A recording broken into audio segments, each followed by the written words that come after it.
I was there with the intention of finding that bastard Bob and collecting the bounty on John Wesley. Show yourself,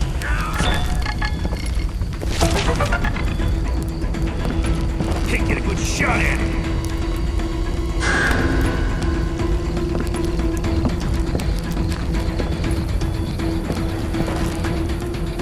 Shoot him! Shoot him! Can't hide forever! There he is!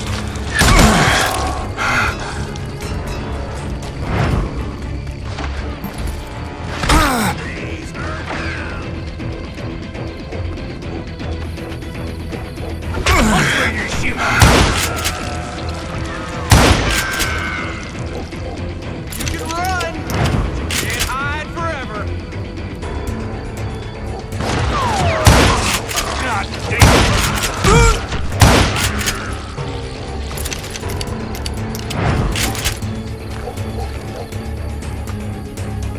I thought the Texas Rangers got heart. Yeah, that's what they want you to believe.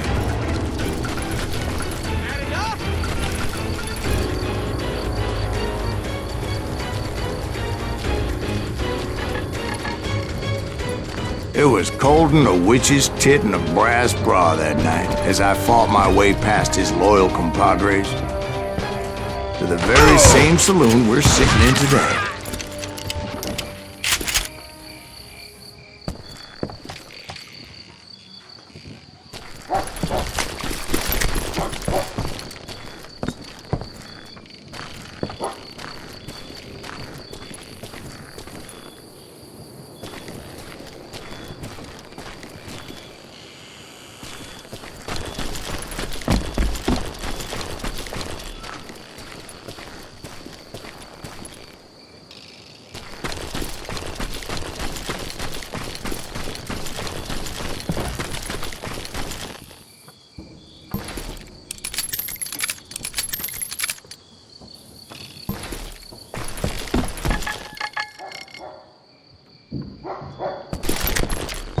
Look around and imagine this place painted in blood. Hardin was waiting for me, and...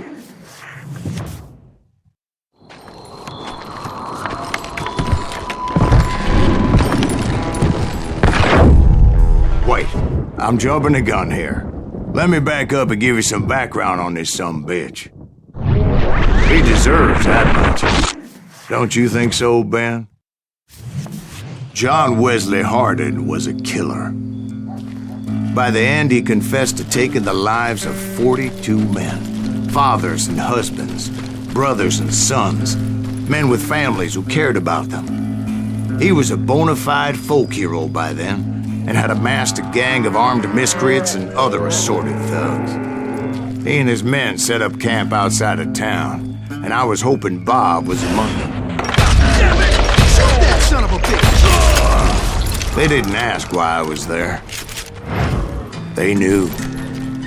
As most of them were wanted as well. I had to spill a lot of blood to find out Hardin wasn't in that camp. He was carousing in town with his closest friends. Hardin's boys apparently didn't want me to reach the Bull's Head. Some were hightailing it into town to inform their jefe of my unwelcomed presence.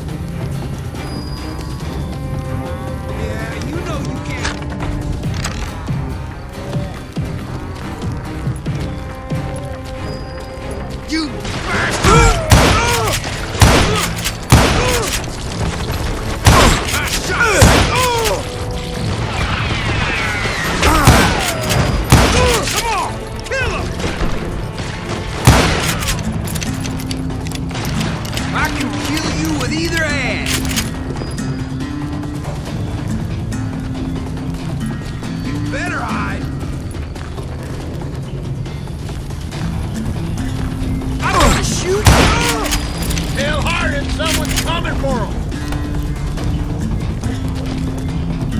that sumbitch! Let the boys know we got another law dog.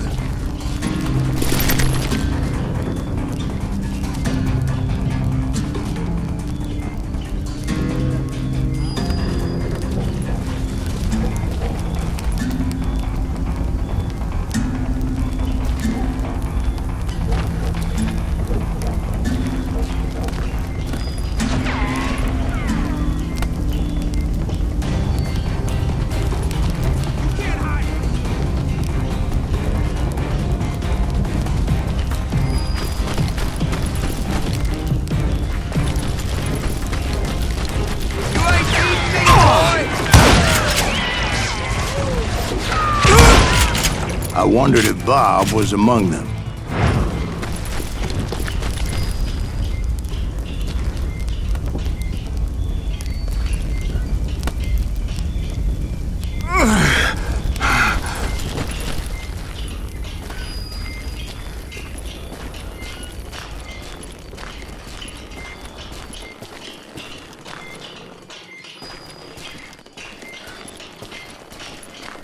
And I steeled myself for the fight ahead.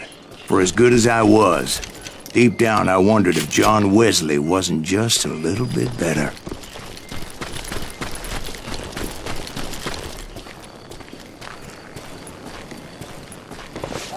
Before I could test my mettle against Hardin, however, I would first need to dispatch his cadre of hired killers. Most of these degenerates were beyond redemption, but John Wesley might have been a different story. I didn't learn until later that that night was in fact his birthday celebration.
I think I already mentioned that I found Hardin in this very saloon.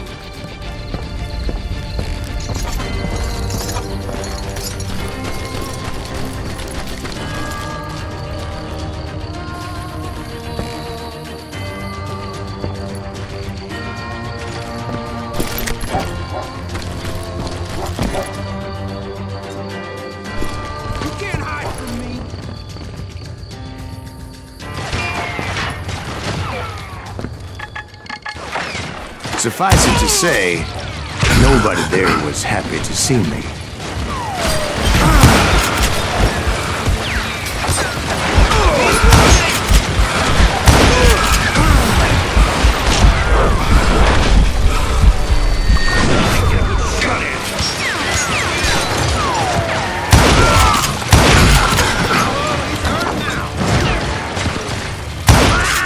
In fact, I felt a certain hostility.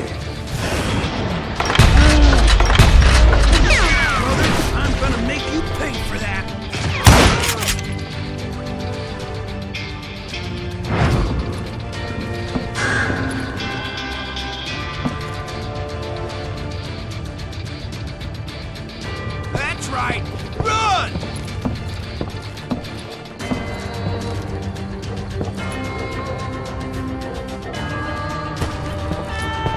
I was disappointed that neither Bob nor John Wesley were among the dead. But that was short-lived, as a moment later I was facing down the fastest gun in the West.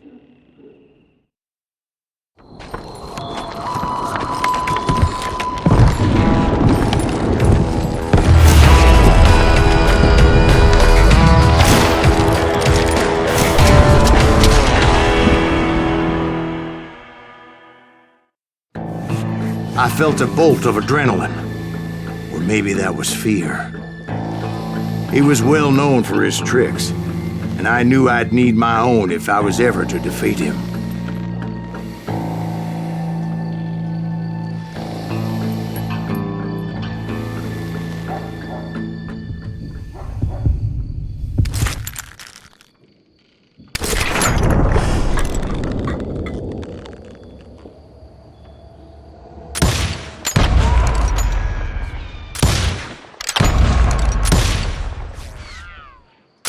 That man was faster than greased lightning. But being inebriated as he was, he didn't count his shots. And now, he was at my mercy. So he didn't die? No, I sent him to prison. Years later, after he was free, some restless avenger took his life. Shot him in the back in a saloon just like this one. Anybody up for another beer? Ben?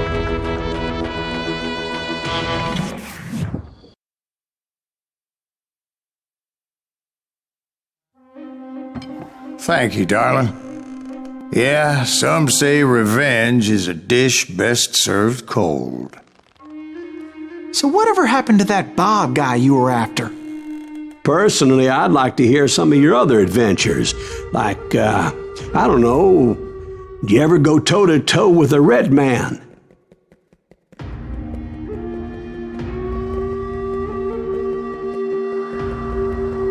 Yes, I did, Ben. I remember once I was after this renegade Apache, Grey Wolf. Strangely enough, revenge was also his primary motivation.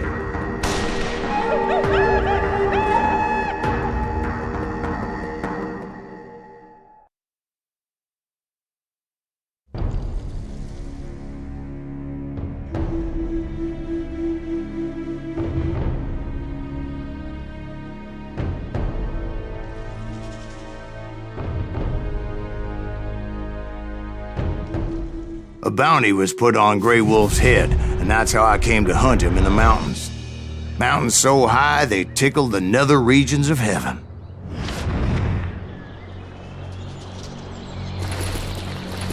Grey Wolf was a Chiricahua Apache medicine man who had led a war party in revenge for a massacre against his people. The U.S. Army had attacked his tribe during his daughter's sacred sunrise ceremony, and the slaughter was unspeakable. I understood his anger, as there's nothing more traumatic than seeing those you love die in a cruel and painful death. Right from the beginning, I couldn't shake the feeling that Grey Wolf was watching my every move. He led a band of young Apache warriors who wanted retribution and were more than willing to die for him.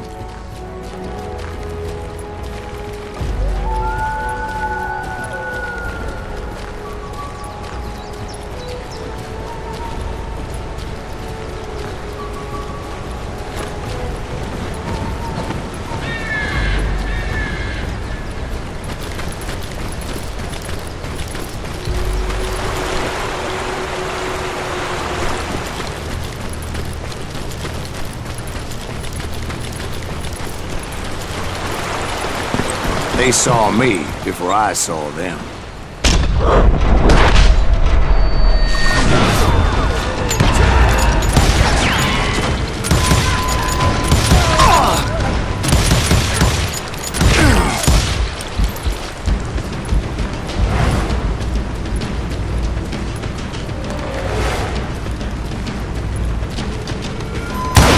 And it crossed my mind that maybe this wasn't such a good idea.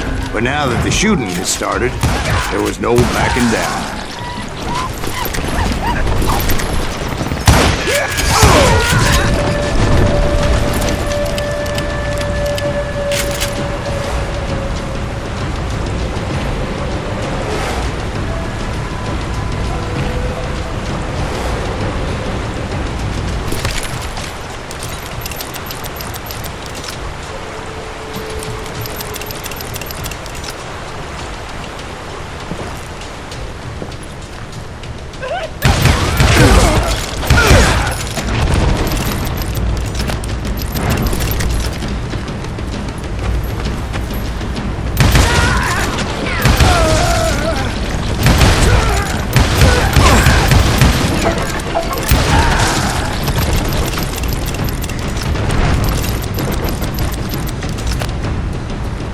was rugged country, the winter home of the Chiricahuas.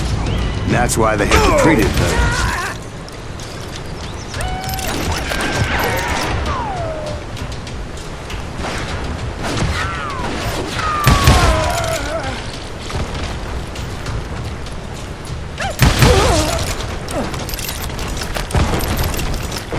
I admit to having some regrets about going after them the way I did. But then again, I got a lot of those.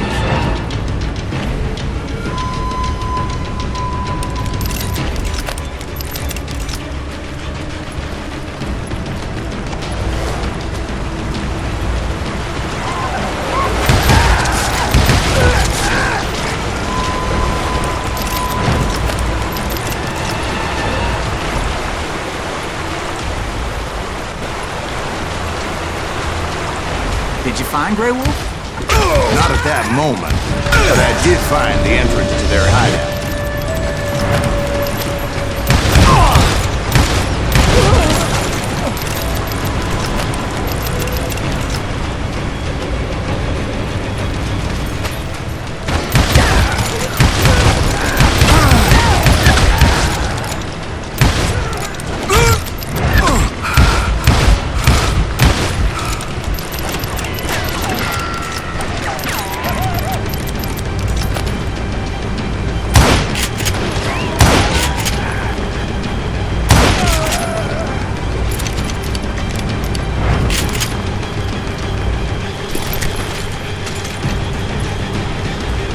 A deep crevice that led to a deeper cave. Don't tell me you went in there. Yeah, but it's not out of bravery so much as pure, angry cussedness.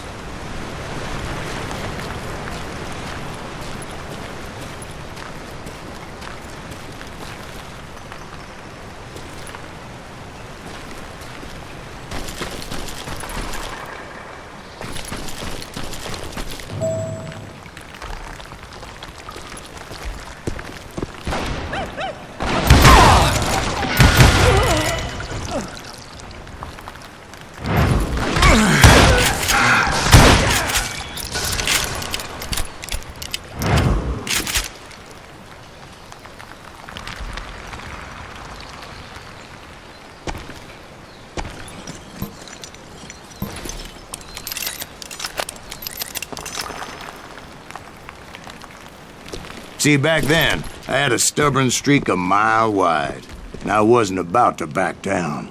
So it was like pitch black in there? Actually, it was pretty well lit. They had torches on the wall.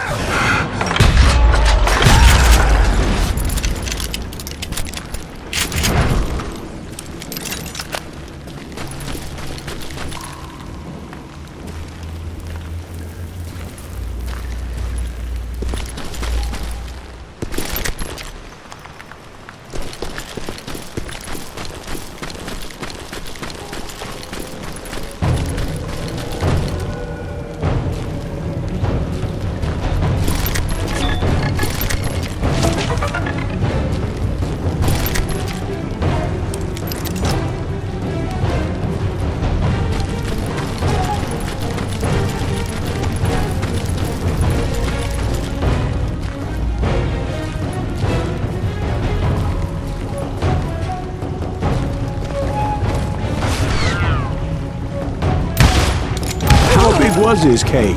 Big as hell, Ben. Chiricahua had hid out there during the Indian Wars.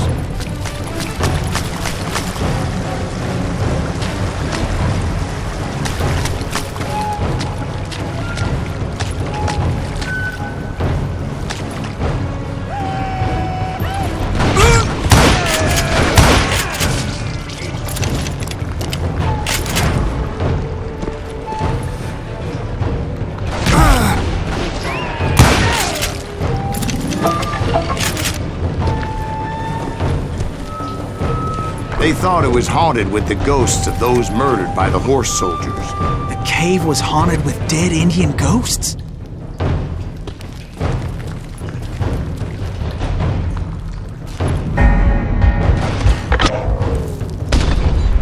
To be honest, I was more concerned with the live ones than the dead ones.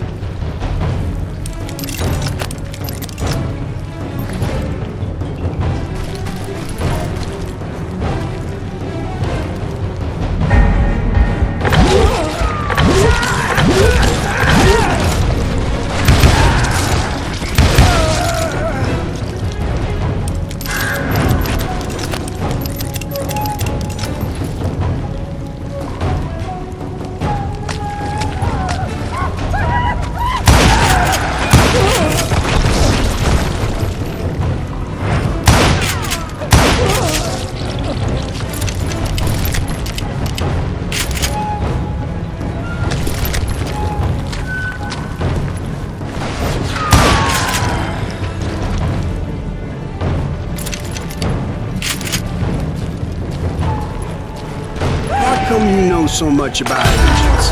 A few years back, I was married to two Mescalero women. At the same time? Yeah, they were sisters. Polygyny is traditional among the Mescalero. So what happened? Oh, I had to get out of there. Those girls never shut up. Both of them nagging at me all the time. Drove me half crazy. Haven't seen them since.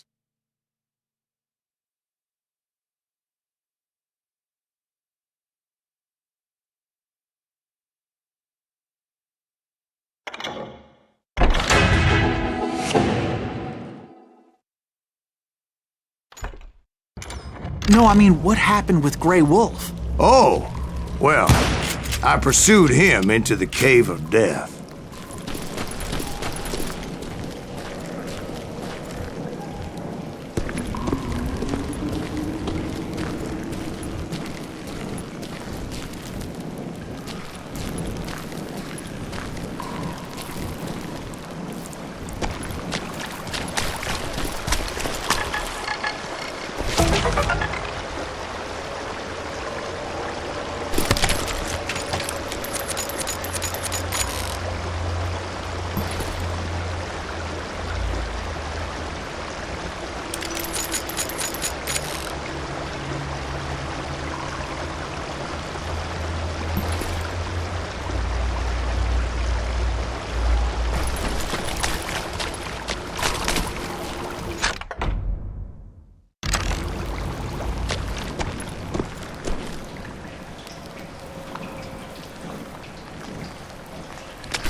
I came upon this flooded grotto, and that's when I saw him.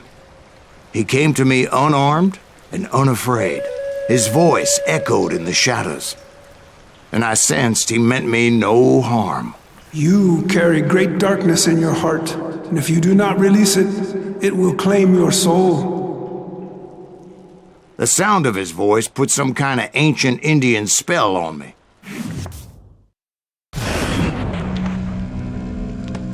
As his story unfolded in my mind. You will come to this place again and kill many more men, and the darkness will grow until it consumes everything that you are. The soul would have no rainbow if the eye had no tears. He said I was a great warrior, a coyote man, unequaled by any other pale-faced warrior, or something like that. The snakes will bite shadows of your past until a venom poisons your heart, and an echo of the song of the dead summons the spirits deep from within the mountains. I didn't quite get what he was saying, but there were definitely snakes. And indeed, his warriors surrounded me and attacked me like hungry wolverines. They couldn't stop me, though, and Grey Wolf wasn't in the mood for idle talk.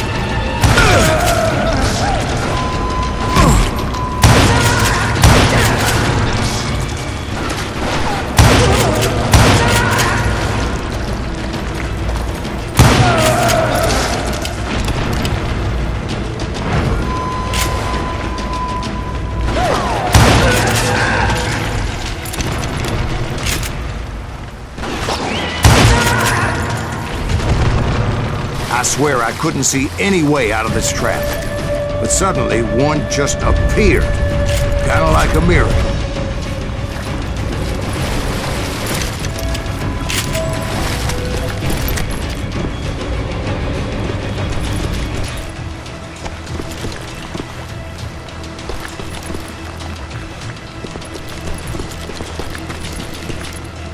I felt like I would be lost in that damn cave forever.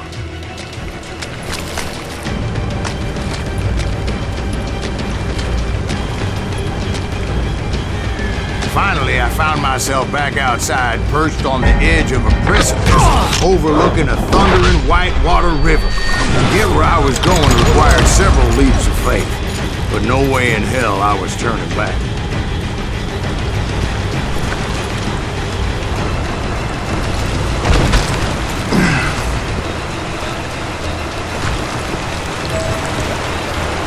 I chased after him, determined to make him explain the meaning of all that mumbo-jumbo. Mumbo-jumbo's right. Are you making this all up as you go? A few details may be fuzzy, brother, but I am relating exactly what happened to me. There were dozens of Apache warriors aiming at me from on high. Dozens? Well, maybe not dozens, but there was a lot of them. At least 3 or 4.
I had a steep climb up creek ahead of me and scrambled up those rocks like a mountain goat.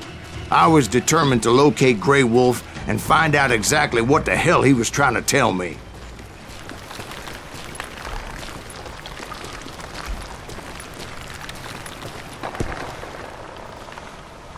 And wouldn't you know it, that crafty son of a bitch led me right into a trap. What kind of trap? Well, son, there had to be at least 100 Apaches surrounding me.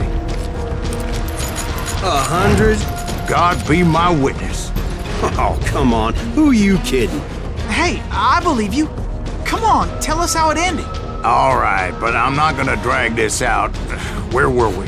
You were surrounded by 100 Apache warriors. Well, I didn't take the time to count them exactly, but there were a lot of them. Oh!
And in the end, a path appeared before me that I had not seen before. I followed it as I desperately needed to find out what Grey Wolf was trying to tell me.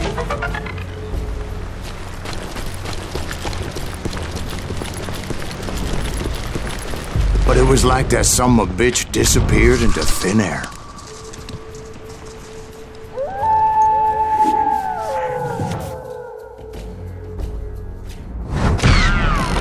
Never did find him. And never did collect my goddamn bounty.